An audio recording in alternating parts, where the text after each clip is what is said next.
नमस्कार, मैं हूं प्रियंका और आप देख रहे हैं राष्ट्रीय जगत विजन न्यूज।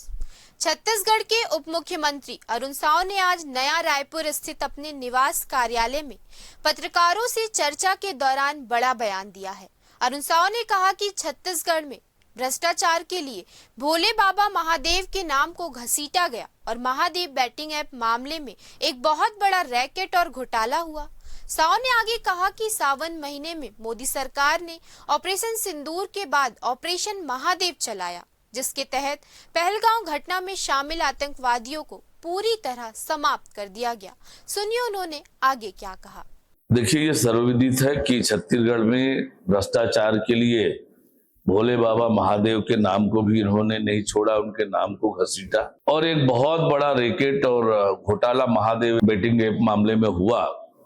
वहीं सावन के पवित्र महीने में ऑपरेशन सिंदूर के बाद ऑपरेशन महादेव चलाकर जो पहलगाम की घटना के दोषी आतंकवादी हैं उनको मिट्टी में मिलाने का काम हुआ है, और वो भी सावन के पवित्र महीने में माताओं और बहनों के सिंदूर उजाड़ने का परिणाम उन आतंकवादियों को मिला है, उन्हें मिट्टी में मिला दिया गया है। फिलहाल इस खबर में इतना ही। देश प्रदेश की खबरों से अपडेटेड रहने के लिए हमारे चैनल को सब्सक्राइब करें और नए खबरों की नोटिफिकेशन के लिए बेल आइकॉन जरूर दबाएं। नमस्कार।